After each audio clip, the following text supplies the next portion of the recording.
Okay, off we go. So, real quick, I'm going to start with a request. If y'all could help me remember, when class is over, I wanted to poll and see what y'all think about a certain possibility. I'm entertaining the possibility of allowing formula sheets on exams, and I just want to get some feedback from y'all, but I want to do it when everyone's here, so let's wait until class is over. Okay, if somebody can help me remember, that'd be awesome. Okay, so here we go. Let's talk about gravitational fields. Seems like a change, quite a change of topic. But a couple of really interesting things happen very quickly when you start talking about gravitational fields in the context of stuff we just did. Namely, first of all, look at the formula for the gravitational field. It is inverse square radial. Oh my gosh, that's just like, if I can come back to here, it's just like the light bulb formula was inverse square radial. Now that is, again, what I like to call an eyebrow raiser. Seriously? What are the odds? Right? And there is a point of view that says coincidences are sometimes just coincidences, but sometimes they're a clue, right, into things that you should consider as possibilities. So a possibility that can be sort of concluded from this observation is, hey, maybe gravitational fields are actually kind of like light bulbs. It sounds like a weird thing to say, right? But maybe the way gravitational force is communicated is that kind of like a light bulb is shooting out photons, maybe every little piece of mass that has a gravitational field, every little piece of mass is actually shooting out little particles they call gravitons. Maybe.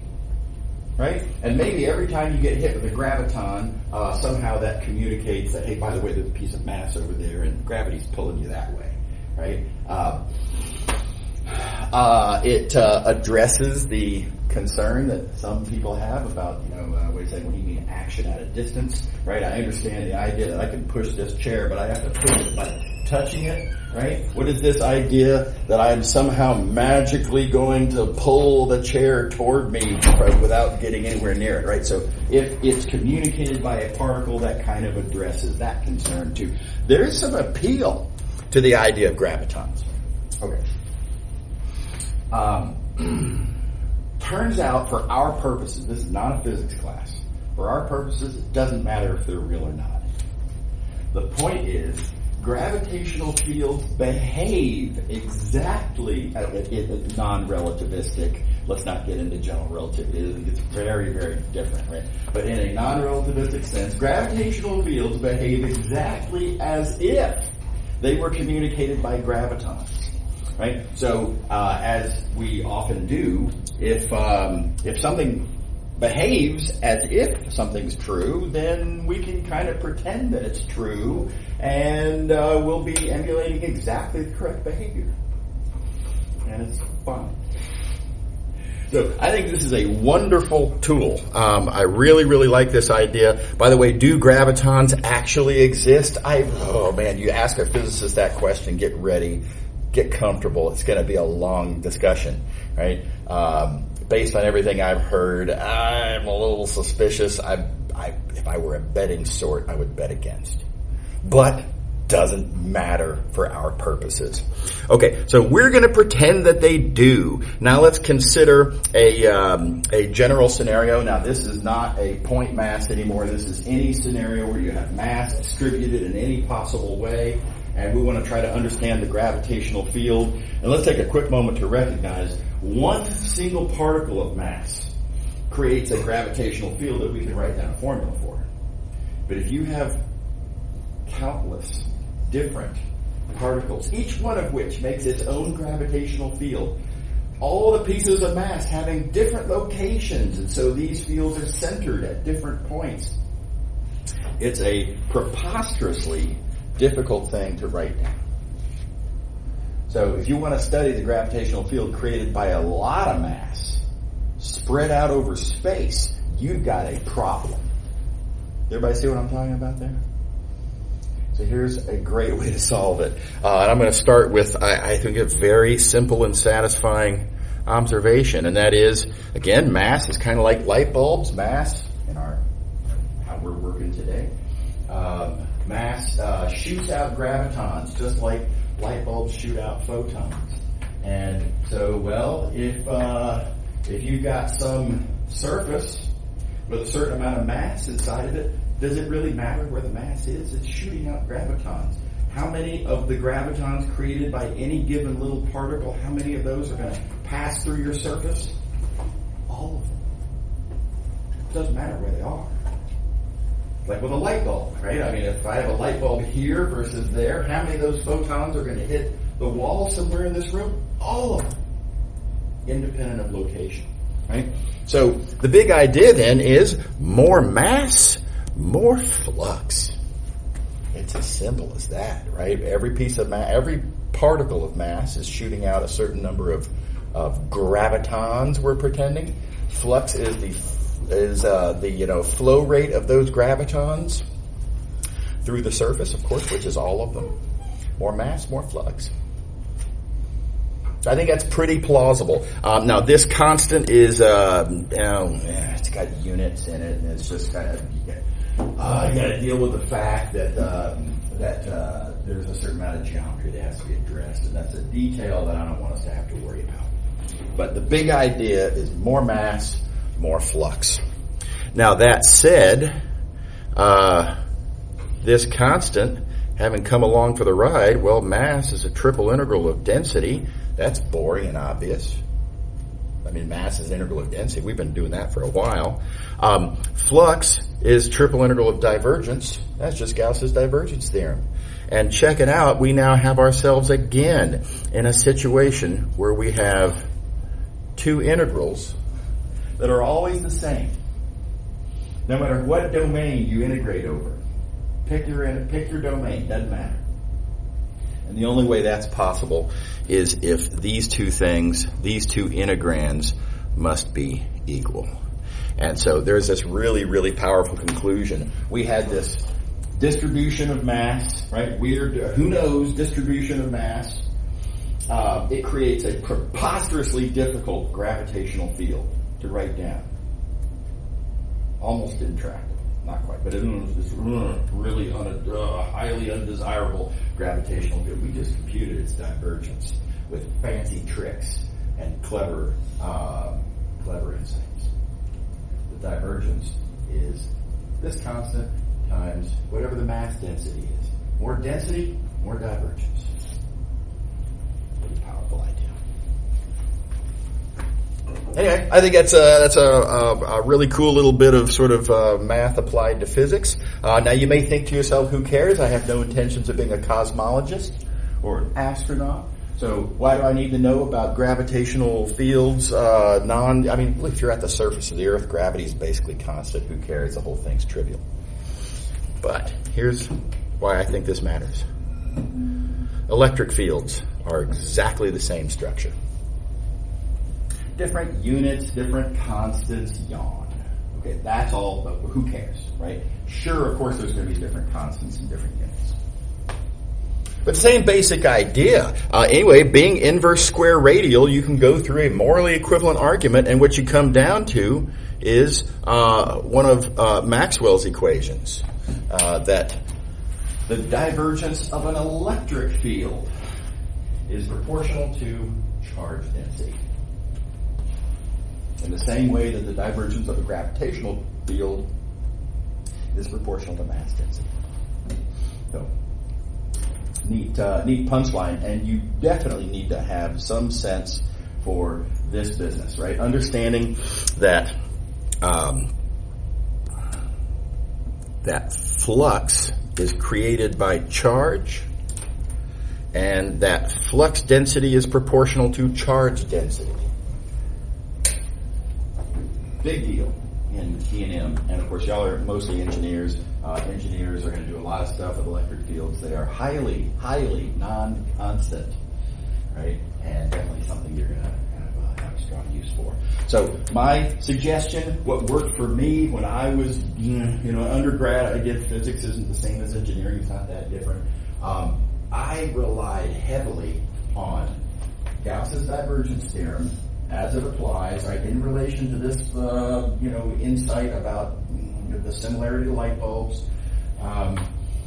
to make sense out of these things. And everything I did with electric fields, I understood in this context. And the intuition I had for it came from mass and gravity, because mass is much more easily relatable, right? You can see it and touch it. Gravity, we feel the impact. I mean, I get pulled down by gravity every day, right? So gravity and mass are much more relatable. They're easier to understand. It's an everyday experience in some sense, right? And so this was kind of the metaphor in my mind to help me understand electric fields. And I encourage you all to do something similar. So you understand electric fields by understanding gravitational fields, and to a large degree you understand gravitational fields by understanding light bulbs. Is that cool? All right. All righty. Okay, moving along. Stokes' theorem. So, look, real quick, let me go over to the diagram. Y'all remember we've talked about this diagram. This is the three-dimensional version of the diagram. We also have the two-dimensional version of the diagram. We're in 3 dimensions now. And we've talked previously about a few things. In particular, we talked about the pattern of the theorems. And so the way I like to do it for the fundamental theorem of line integrals, right? So you apply the appropriate operator, gradient. You take the boundary. You apply the appropriate evaluations. And you get the same thing on both sides. And that's our pattern. Okay? And before we let go of Gauss's divergence theorem and go on to Stokes, let me just point out the exact same pattern holds. That is what Gauss's divergence theorem says. If you have a vector field and you compute its divergence, if you have a solid and you look at its boundary, the flux of your vector field through the boundary and the triple integral of divergence through the original solid are the same. So exact same pattern. Again, it's an eyebrow raiser. It's a clue. You're seeing shadows of these extremely sophisticated and powerful theorems, right? The generalized Stokes' theorem is when you unify all these theorems together, that's what it's called. And the fact that these two theorems that seem to have nothing in common, the fact they all follow the same pattern when you set things up like this, that is the glimpse that you're seeing into this more sophisticated stuff. Strategically, the point is that the diagram will do a lot of your bookkeeping for you. Don't think of these theorems, my suggestion that is, don't think of these theorems as being separate theorems that you understand independently of each other. I mean, geometrically, maybe. Okay, yeah, sure. But if you put these operators in the right order, really all you have to do is remember the pattern. I mean, it's perfectly obvious. You don't need to memorize that three-dimensional regions have boundaries that are surfaces. That's just obvious, right? So most of this diagram is just kind of filling in obvious blanks, and you just have to remember that there is this pattern and that it works at every stage in this diagram just as well as any other. So just remember the pattern. And don't memorize separate theorems. Does everybody see what I'm suggesting there? I think it's really, really useful for whatever it's worth. When I am solving these kinds of problems, when I'm using vector calculus just in general, I'm always thinking about this diagram. I don't ever think about divergence outside of the context of this diagram. Right? Strategically, when I'm problem solving, this is what I'm visualizing. And while I'm at it, let me go ahead and recommend, I encourage you to memorize this entire diagram. And in fact, I might be wrong. You may have accidentally already memorized it. All you got to know, really, is that these operators go in that order. You already know that curl takes in vector fields and produces vector fields. You don't need to memorize that. You already know that, right? You already know all this stuff about boundaries that we just talked about, right? What other computation do you know for three-dimensional regions? Of course it's going to be a triple integral, right? It kind of has to be. So there's really not that much to memorize.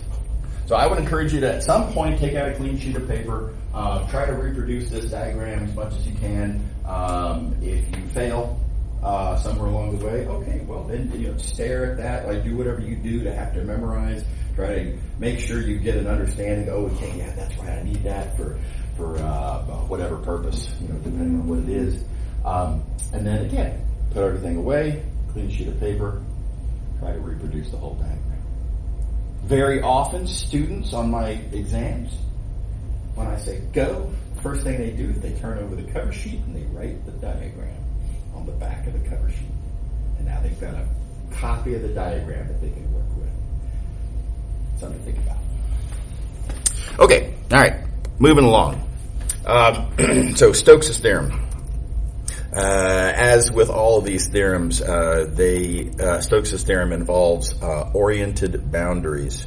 And so again, we have to address the question of, okay, well, when you have an oriented surface, the boundary is a curve, but wait a minute, which of the two possible ways along that boundary should we call the orientation, the correct orientation for that boundary? And there is again a convention. It is again arbitrary. It is again highly standard, dovetails with everything else that we've done, and is not optional, right? So arbitrary, yes, but standard also yes. Okay, here's the rule. If you have a surface, right, surface S, wait a minute, more to the point, you have an oriented surface. And this is very important, right? When you have an oriented surface, that means it comes with an attached idea of which way is the positive direction through this surface. Okay, so given an oriented surface, we got a boundary curve. And again, that boundary curve, well, there's two different directions you can go. You can go sort of that way, or you can go this way. So what's the rule? Is it clockwise or is it counterclockwise? It's tempting to say, well, just do counterclockwise, kind of just like we did with Green's theorem. And the problem there is as seen from which direction, right? If I have a surface here like this, and if the boundary goes around my hand like I'm motioning with my finger, well, from where you're sitting, that looks counterclockwise. From where I'm standing, it looks clockwise. So clockwise, counterclockwise doesn't really make any sense. We can't just say, okay, you can use counterclockwise. Does everybody see the problem there? Okay. So here's what I think works better, and that is use your right hand as follows. And I'm just going to hand gesture this. So right hand, arbitrary but standard, right hand. Put your thumb in the direction of the surface orientation. You've got an oriented surface. You know what its orientation is. Put your thumb in that direction. Notice that the fingers of your right hand will create what I like to call a swirl. They suggest, a direction of rotation around that arrow. And then the big idea is that swirl, my picture's getting a little messy at this point. The swirl, I'm going to say as you sort of get close to the boundary, not on the boundary, you can't be on the boundary, but as you approach the boundary, you'll just notice that it kind of sideswipes the boundary in the direction, or in a certain direction, and that's what we call the direction of the orientation. So the unit tangent vector, the orientation on the curve, whichever direction you get by the side swipe of the swirl defined by your right hand. Does everybody see how that works? There are different takes. There's certain takes. You can make a certain observation about cross products. You can make a certain observation about, imagine you're sitting in a certain place and looking at it from a certain perspective, blah, blah. But if the surface were oriented downward, what I have here, if your surface is oriented downward, notice all I have to do is this move right here. And I can see, I see what my fingers of my right hand are doing. Right? If the surface is oriented downward and you're thinking in terms of, well, look from below and see then during the exam you're going to be doing moves like this and trying to, it's just awkward. I think this is the easiest way to do it. Okay. This is going to come at you pretty fast now, but we've gone down this road several times. Just like with Green's theorem, boundary circulation is an accumulating quantity. You'll probably even recognize this diagram from Green's theorem. Basically the same idea. Green's theorem talks about circulation when you're in the plane. Here we're doing circulation again. I mean, we're on a surface in space, but still, it's still basically a two-dimensional thing. It's not that different. And for exactly the same reasons, right? When you're looking at circulation around the boundary of S1, that's part of the boundary. When you're looking at circulation around the boundary of S2, that is part of the boundary. Notice in both cases, following the convention. Okay. And in both cases, you're on the same edge with opposite orientations, and they cancel. It's the same story as with Green's theorem. So, now again, we're going to go through the following really fast. It's an accumulating quantity, and therefore it behaves like stuff, and therefore there is an associated notion of density. We're going to call it circulation density, just like we did with Green's theorem, because that's the kind of stuff that we're dealing with. We're dealing with this stuff called circulation. A little weird to think of it that way, but again, we've been down this road before. So, and then here's the formula. Curl dot surface orientation. That's the circulation density. That's circulation per unit area. That's what we're going to multiply by surface area to get circulation differential. That's what we multiply by size to get stuff, as in every other example we've ever done. Okay, all right. Conveniently, the notations on this are fewer. So I think that's the only one that we really need to worry about. Okay, so theorem. Right? I mean, it's that quick. Because we've developed these ideas about accumulating quantities. So the quantity called circulation accumulates because the whole is the sum of the parts. And any little piece of circulation is circulation density times size. Okay. Oh, and then of course, let's not forget our little notational shorthand. The little n ds scalar is ds vector, very handy. So people, well, anyway, I like to write it more so like this. So here's our theorem called Stokes's curl theorem. Same ideas, just in a different context. Everybody good? Okay. All right, let's see an example. Get our feet wet. Oh, you know what? Before I do that, let's go to the diagram. We have this pattern. We recently appreciated this observation that this pattern that previously came to us from Green's theorem, and then subsequently we noticed worked for fundamental theorem of line integrals, and now we've observed that it works for Gauss's divergence theorem. Oops. Also works for Stokes's curl theorem. Right? If you look at the theorem, we're taking a vector field, we're computing its curl, We're looking at a surface. We're looking at its boundary curve.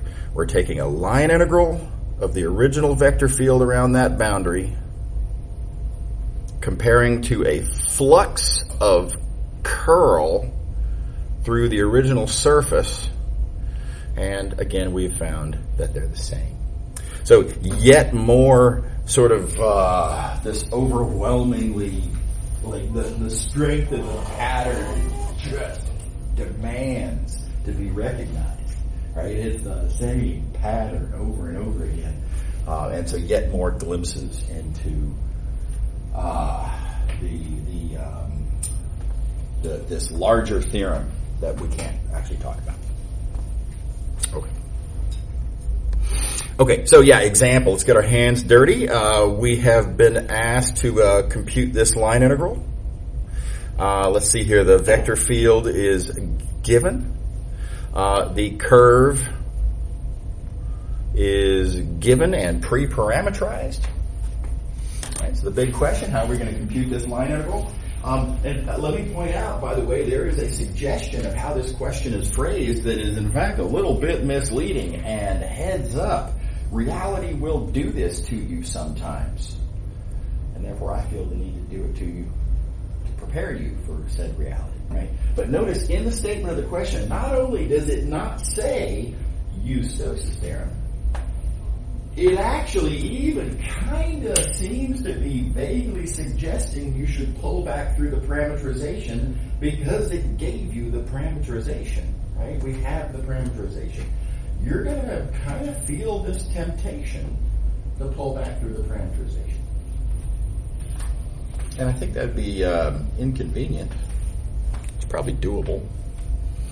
But, I mean, we don't want to. It's going to be inconvenient. So let's do it the smart way. The smart way in this case is to say, well, let's look at our curve. Again, here's our curve parameterized. And, cosines and sines. Okay, right. And this just means a reflection.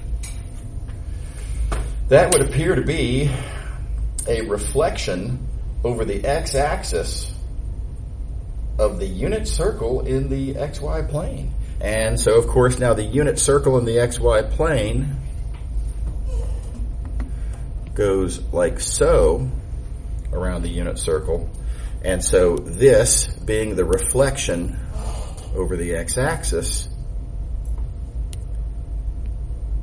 this is just same unit circle, just going the other direction.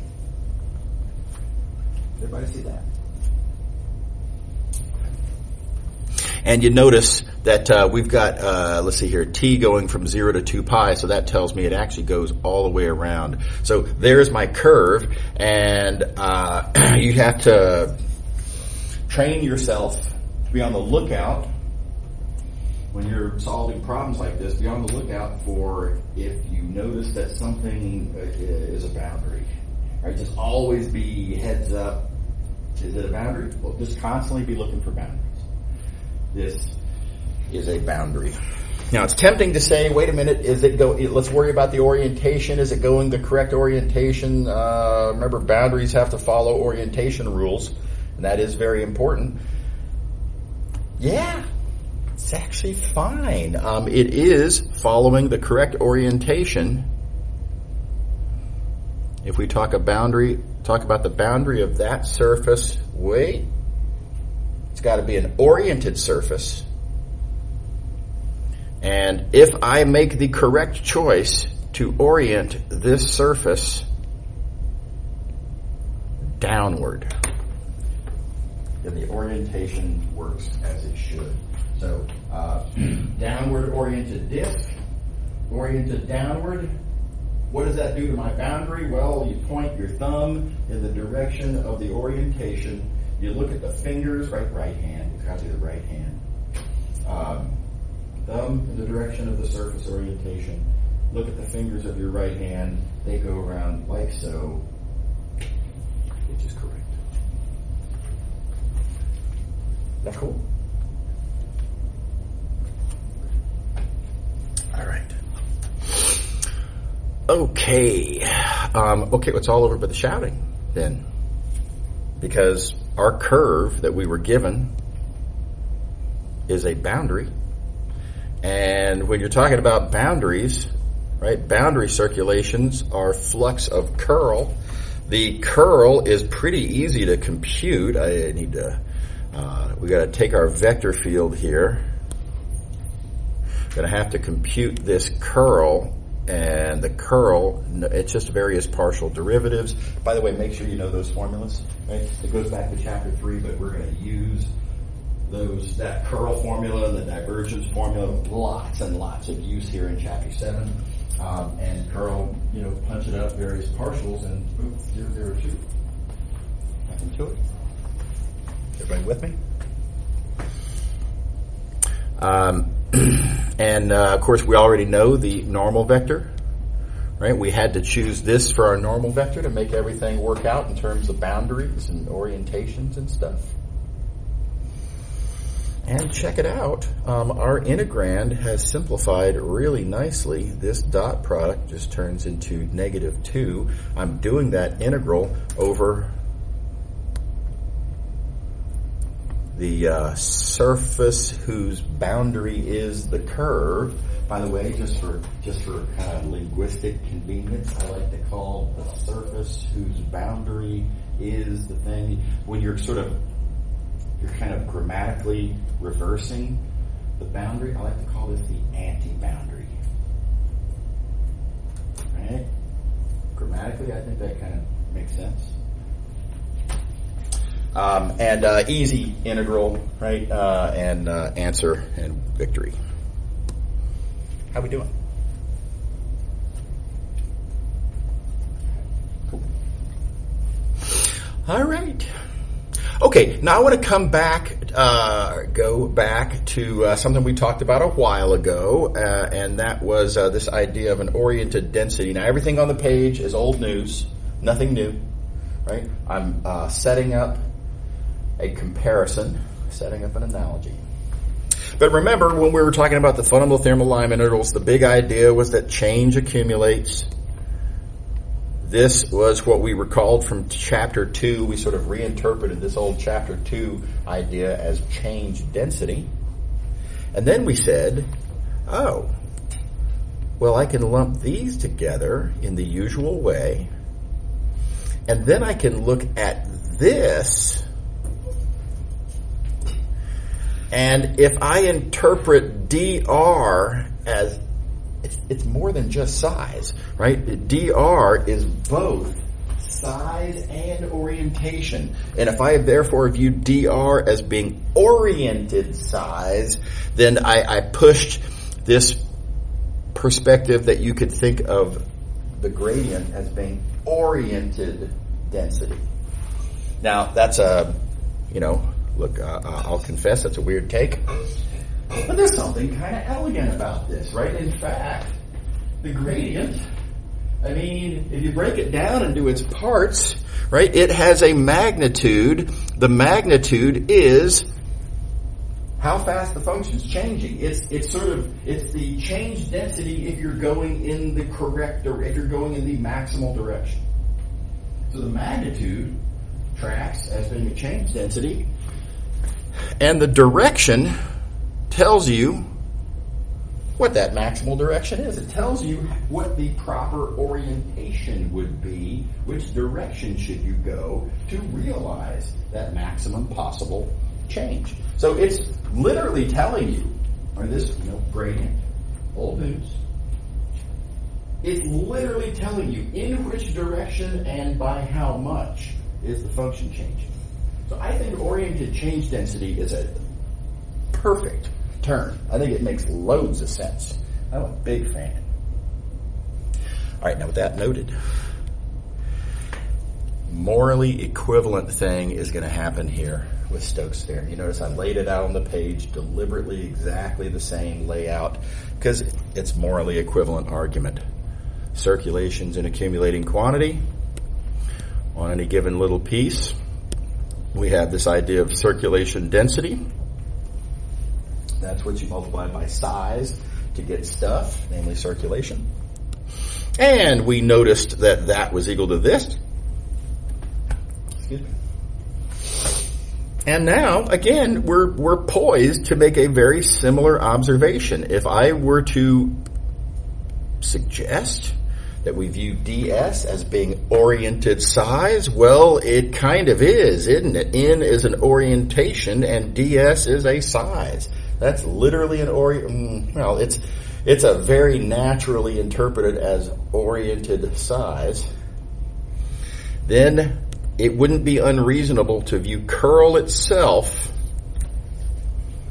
as an oriented density, because it's what you multiply by oriented size to get stuff.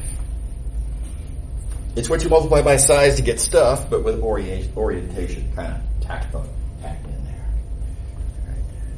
And again, it breaks down perfectly in the same way that gradient, the direction tells you which way the function is increasing, and the magnitude tells you how much it's increasing in that direction. Likewise, if you break down the curl into its magnitude and direction, the direction tells you around what axis this rotation of the fluid is happening, and the magnitude tells you, in some sense, how much of a rotation around that axis is there. How much is this fluid rotating? So the analogy is very, very strong. Right, so I think it's a great way to think about it, and here's a picture just kind of describing it, what we just sort of said. But if you have a fluid sort of rotating around, you can compute the curl. Oh, come on, the curl.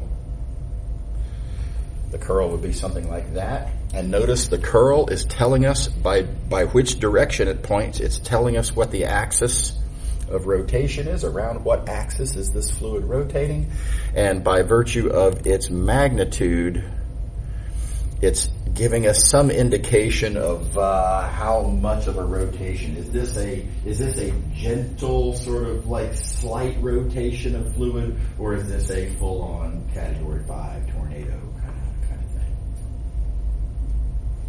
Is that cool? So, so this is a great way to think about curl, and I hope you'll retain this picture. I mean, this is certainly the intuition that I've always had in my head for how to think about curl. It looks like that. That's how it gets its footnote. That's how it describes the rotation of the vector field that, F, that we're looking at. It's exactly like so. Okay. All right. Now, the following is just a little bit of satisfaction. This idea that I should dot curl with the surface orientation to detect circulation. Okay, but what does that look like? Let's sort of see that in action. And so here I have two scenarios, same vector field in both cases. This F that I have here, same vector field. I just want to consider two different scenarios about this vector field. Of course, being a vector field, it has a curl that, is what it is. It'll look something like that. So let's consider two scenarios. How is it that curl dot in detects the circulation? Well, let's just kind of look and see. And in the same, geometrically, the fact that the fluid is rotating, I'm going to say, around the same way that the boundary is going, the fact that there is circulation, in other words, the fact that that fluid is flowing along that curve. Notice geometrically that just lines up very nicely with the idea of the curl and the in pointing in the same direction. It's not really nice, right? I mean, it's kind of hard algebraically to get our hands on the idea of the fluid, flowing and the boundary sort of going around and those going the same direction. But it's algebraically much easier to just look at these two vectors in purple and say, yeah, they're pointing the same direction. Right, so this dot product, curl dot in, that we have in the integral, Yeah, we do that dot product because that's what detects when circulation is happening.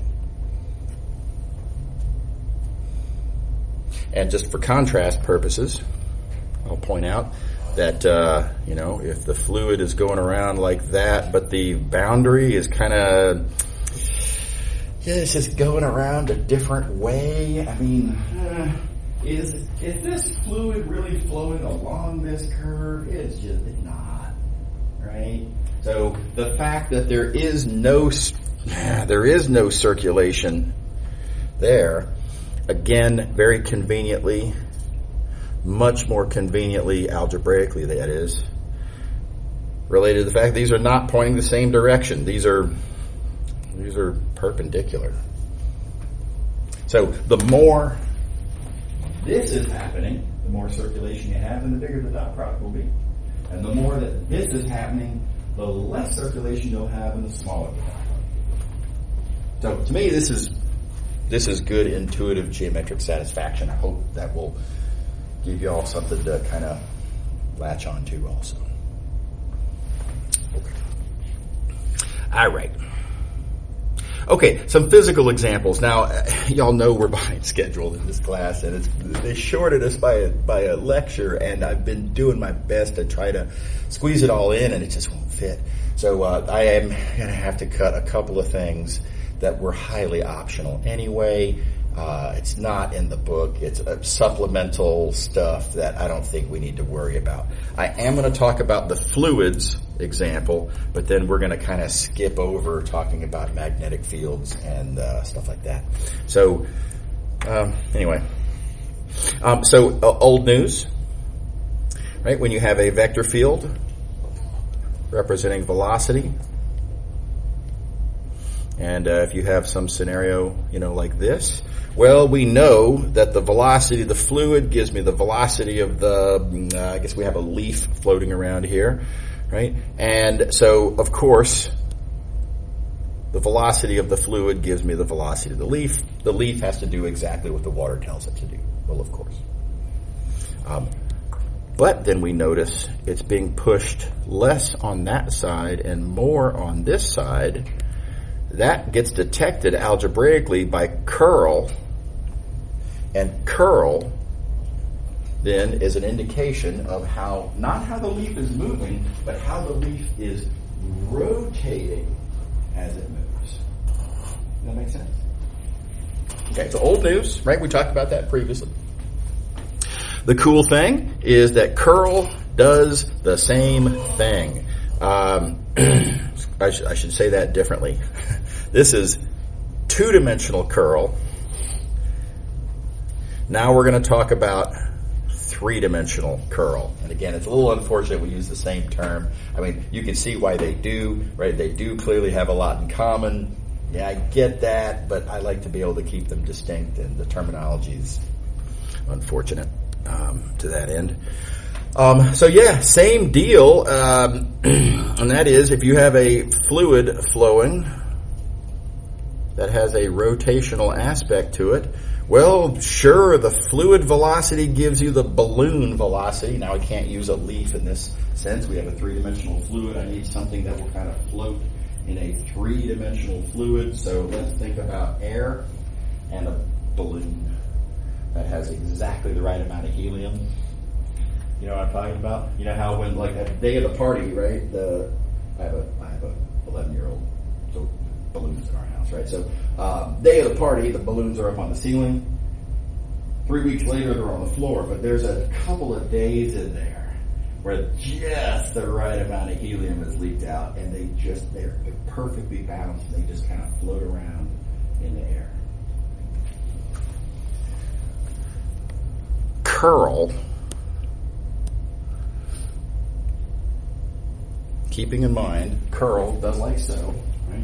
The vector field is giving the fluid velocity, and it's telling you, the vector field has a rotation to it. Curl is going to point in a direction like that, and it will tell you around what axis. Oh, whoops, wrong color.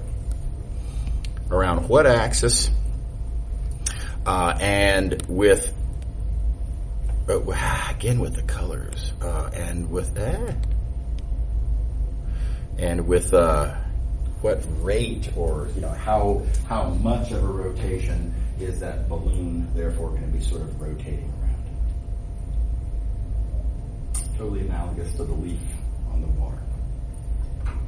Everybody cool with that? Okay, so there's some neat stuff here about magnetic fields and stuff, and I know that if I start going down this road, it's going to cost us 10 minutes. That I think would be better invested in a different way. So I'm not going to go through this example, but you can see, by the way, let me make some superficial observations. Do you notice how the layout of these equations is just like the layout of the equations when we were talking about gravity at the start of today? Right? Same layout. Just like with electric fields and charges. Right, so very, very similar. Dimensionally a little bit different, physically a little bit different units, yada, yada, yada. But strategically, very similar. Different physics, obviously. So anyway, this is something, when you get to a physics class that does E&M, if you haven't already, then this is a take that shows how Stokes's curl theorem figures very prominently in relating what you might call the integral form of Maxwell's fourth equation with what you might call, I think very reasonably should call, the differential form of Maxwell's fourth equation. They're basically saying the same thing, just as related by Stokes's theorem. Totally analogous. Again, hope this will be a helpful reference in when you get to that physics. Okay. Likewise, this business about singularities, this is very relevant to the conversation we just had about magnetic fields and current, the conversation we didn't have about magnet. So take a look at this again when you get to that physics class. Okay, a real quick fill in the blank, closing of a loop, a callback to a past foreshadowing. Y'all remember this theorem, right? We talked about how gradients, aka path-independent vector fields, can be seen also to be irrotational. And the thing that made it work, the tricky, clever, and am I already out of, thing's already out of power. The thing that makes it work, right, the big tool that allows us to connect the green to the blue was Green's theorem. That Green's theorem tells you that circulations, right, line integrals around closed curves, those are circulations. Circulations are computed as a double integral of curl. And everything else we've already discussed, but that's the big thing that makes that happen. And then I made a quick reference to how you can make an analogous argument if you're interested in showing a connection between three-dimensional path-independent, gradient, path-independent, whatever, vector fields and irrotational. And then I said, well, we don't really quite have the theorem. And now we do. It's just Stokes's theorem that we just talked about. Totally analogous. If I can get this to cooperate. Oh, come on, there we go. Totally analogous. We use Stokes's theorem here in exactly analogous way to how we used Green's theorem up here. It's just three-dimensional instead of two. The argument's more obvious. So again, just following up on a promise from a few days ago, and so said differently. Now you don't have to trust me that this is just as true as that. Now we know that it is. Okay, new idea. Again, kind of stealing from the past. So y'all remember path independence. Just as a reminder, path independence says if you have a curve 1 and curve 2.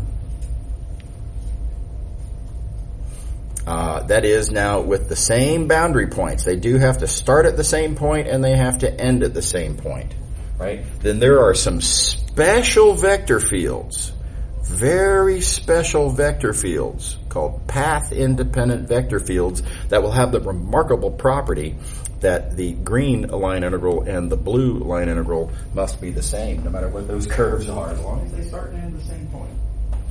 Okay? Shocking property. How could that possibly be true? Get out of town. And then, by the way, of course, we rewrote this a little bit. It's sort of a different way to visualize the same thing. After all, if those two curves are equal, then their difference is, if those two line integrals are equal, then their difference is 0, and you can talk about this line integral being 0, where you sort of you start by doing C1, but then you have to go backwards along to C2. So it's C1 and C2 together, but with an opposite orientation on C2. Okay, two different takes. Okay, right. Well, we're going to rip off that idea. We're going to speculate. And by the way, just for fun, let's make this a speculation. Let's just speculate wildly on the basis of hoping the analogy will actually hold. Right? Okay, so suppose now that I have two surfaces, S1 and S2, and these are oriented surfaces. I'm going to orient them what you might call the same way. They're both pointing what you might call upward, kind of the same in a sense.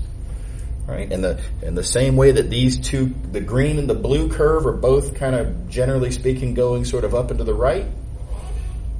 These two surfaces are both going kind of upward.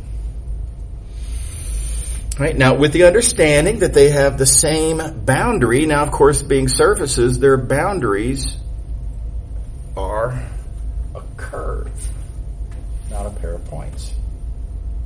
We could speculate, again, now this is wild speculation, hey, I wonder if there might be some vector fields, special vector fields, that in such a scenario would make the green flux and the blue, the blue flux always equal. Right? Maybe. I mean, this is kind of the one dimension up version. Like if I were to take the idea of path independence and just speculate that it shifts over by one dimension, this is what you would guess we would have to call surface independence. And it turns out that, there is actually a bunch of vector fields that are surface independent. Do you ever see how it's totally analogous to path independence? One dimension higher. Two-dimensional things with one-dimensional boundaries instead of one-dimensional things with zero-dimensional boundaries. Very, very nice.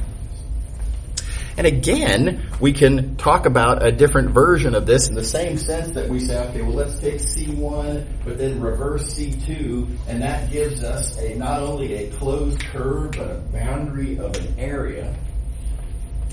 Likewise, if I were to take S1 and S2, we're going to orient S1 the same way, but wait a minute, now following the pattern, we're going to reverse the orientation for S2 there. Same little minus sign. And check it out, sure enough, that does give us a boundary, this time a boundary of a solid. Right? And in the same way that two curves being, two line integrals being equal means their difference is 0. Likewise, two fluxes being equal means their difference is 0, but their difference is that closed flux.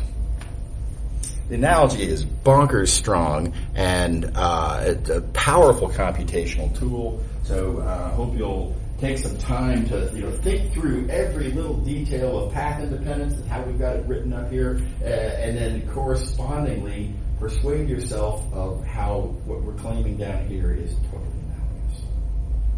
And we're going to end up being able to use surface independence in the same way that we'd use path independence. One dimension up, of course. Is that cool? All right, now real quick, I'm going to go back to the diagram. I'm actually going to check my stylus and see if we're back in business here. Yep, back in business. Okay, so let me remind you how path independence looks. The big idea of path independence was that when you have two curves,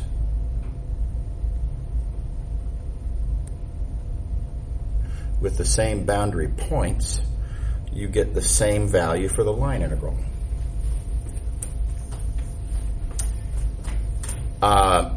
We had talked about this as being a property of certain special vector fields. By the way, these special vector fields, we saw that they're always gradients.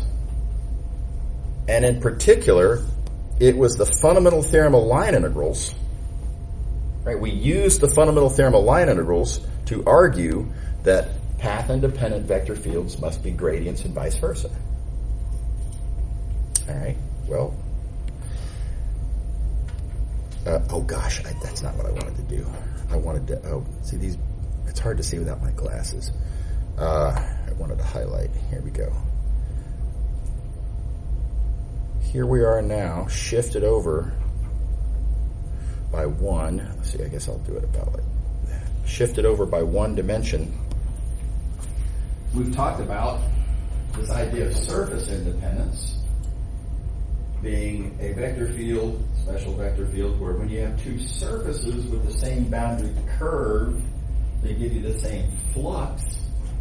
And I tell you what I'm going to do. I'm going to, again, speculate wildly, hoping the pattern works. Right? I mean, we don't know this is true yet, but let's just let the diagram help us to come up with a good idea for an argument. Maybe the analogy continues. Maybe these vector fields are curls. And maybe Stokes' theorem will help us see the connection between curls and surface independence. Seems like a reasonable speculation, and it's totally going to work. That is exactly what happens, right? If you have, too much mess up there.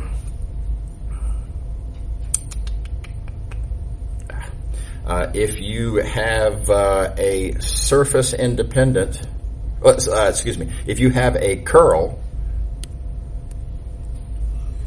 right? If F is a curl, and if you speculate about this green flux, and if you speculate about this blue flux, and green and blue have to have the same boundary curve, etc. Well, okay, here's the thing. If a vector field is a curl, we're looking at a flux of curl. Our theorem, Stokes' theorem, tells us, this is farther back than I thought it was going to be. Here we go. Stokes' theorem tells us that a flux of curl can be computed as a line integral of the original vector field around the boundary. Okay, well let's plug that in. Whoa.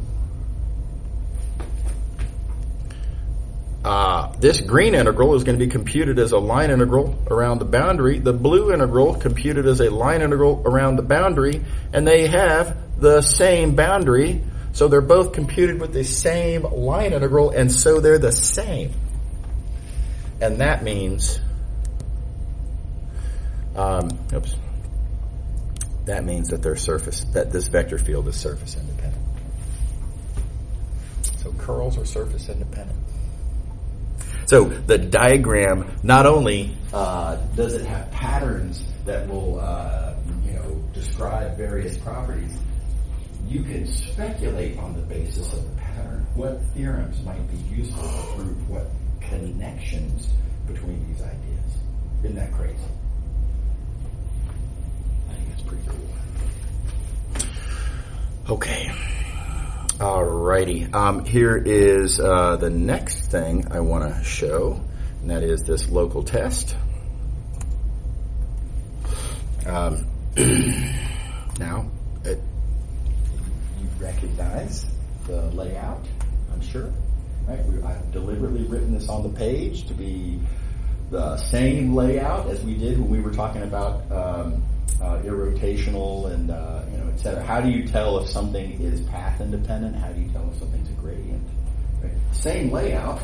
And let's observe. Here's three things that we already know about surface independent vector fields. Surface independence can be phrased as closed fluxes are all zero, which we just got through observing means that the vector field is a curl. Okay. And check it out. The divergence theorem is exactly the tool that we need to make the analogous connection here, right? We're sitting here looking at closed fluxes, aka boundary fluxes. Well, okay, Gauss's divergence theorem explicitly tells us boundary fluxes are triple integrals of divergence. And so these being zero means the integrand is zero, and we get this analogous test. So here's our local test. This is how you tell, this is how you decide if a vector field is surface independent. All right, if you want to know if a vector field is surface independent, which is, we're going to have a pretty good cause to want to do that on the very next page. You want to know if vector field is surface independent? Take the divergence, see if you get zero. All right, so let's see that in action. By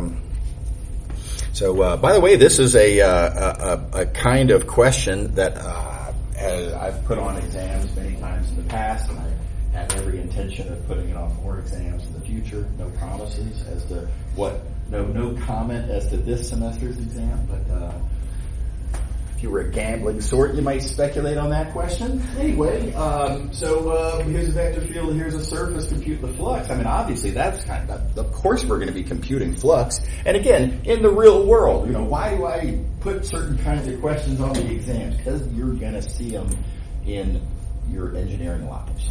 Right? Okay, so how do we compute this flux? Various tools you can consider, but I think it's a really good idea to always look at the diagram, right? Notice what you've been asked. Identify where that is on the diagram. Here it is. We've been asked to compute a flux. We have been given a vector field. And notice what the diagram says. The diagram is telling me, whatever vector field you have there, compute its divergence. Could be useful one way or another. We're not sure. But compute that divergence. Diagrams telling us to. All right. So let's do as we're told. We take this vector field.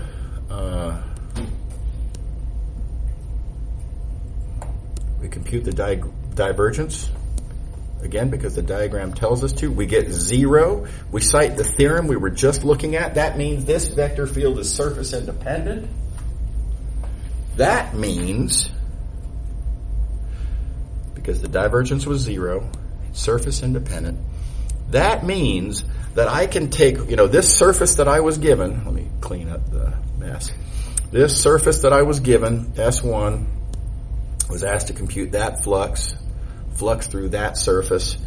I can take any other surface that I like and compute that flux instead. And the only asterisk is I just got to make sure they have the same boundary. Just don't move the boundary. Other than that, other than preserving that they got to keep the boundary set, other than that, pick whatever surface you want. Go crazy. Think lazy, right? Think, what's the easiest surface we can pick? You probably want to go ahead and pick the easiest surface. So, bonkers, powerful tool here. And so let's do it. Let's see here. We've got our surface that we were given is like so. that surface like that. Here's the boundary. Now, you got to play orientation games to think about that boundary. And this is important. You got to think it through. So let's play that game.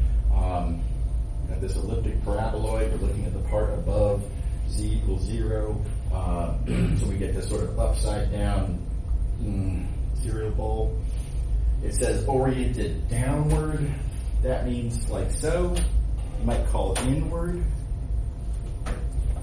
Thumb, right hand, thumb, fingers, swirl. It's going to make swirls that go sort of like that. And they side swipe that way.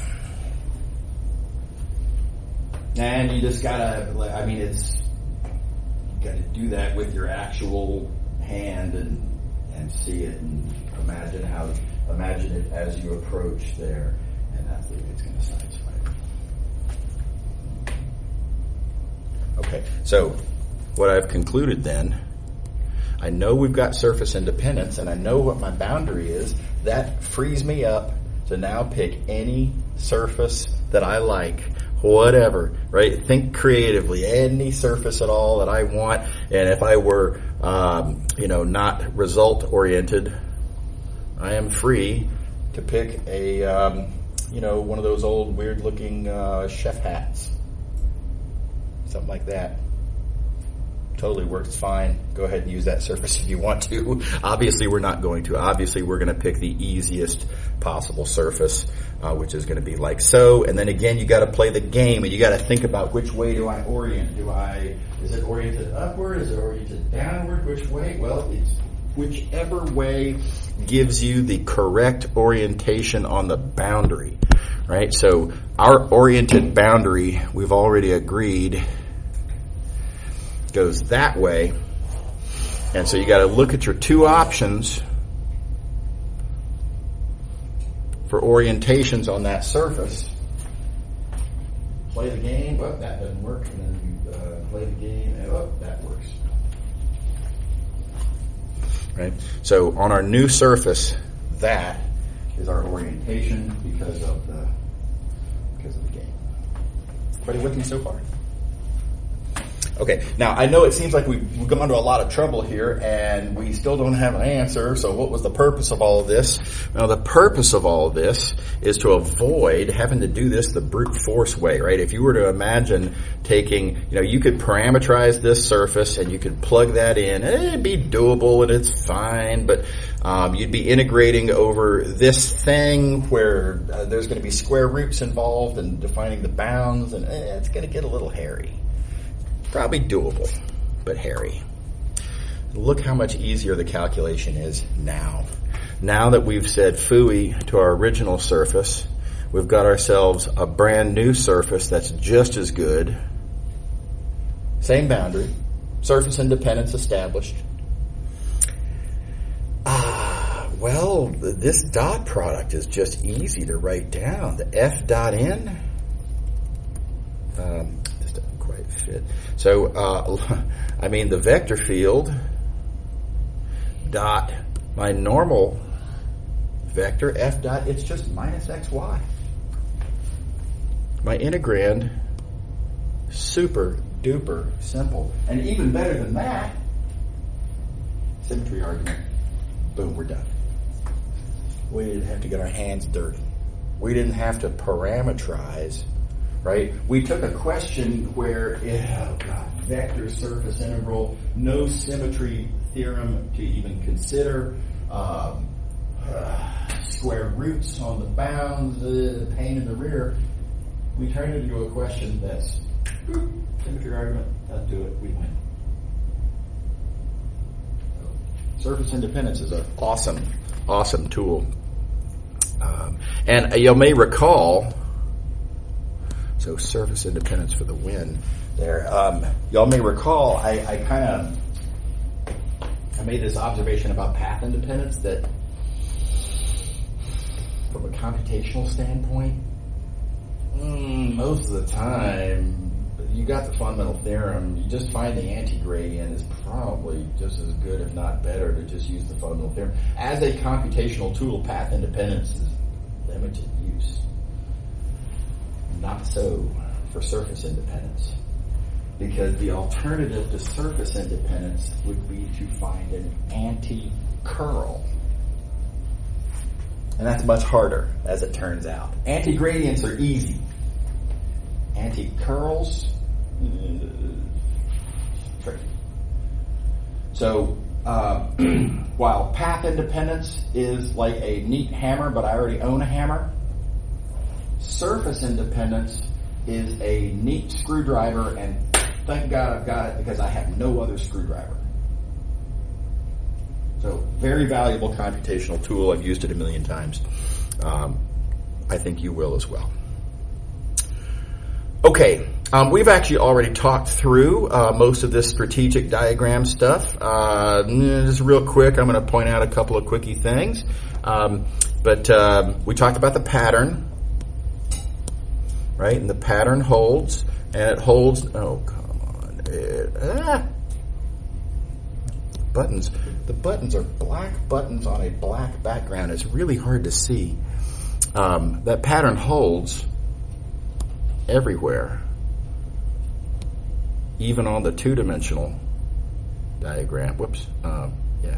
Even on the two-dimensional diagram. Right? It holds everywhere. And we talked about this analogy between path independence and surface independence. And so just for summarizing purposes, reminder, special vector fields, path independent,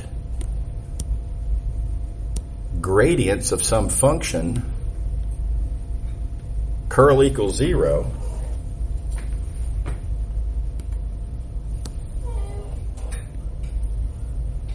all of that slides over perfectly. The special vector fields related to fluxes are those that are surface independent, all of which are curls, not gradients, curls, and for which divergence is 0.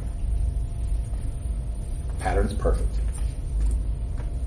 Is everybody on board? Okay. All right.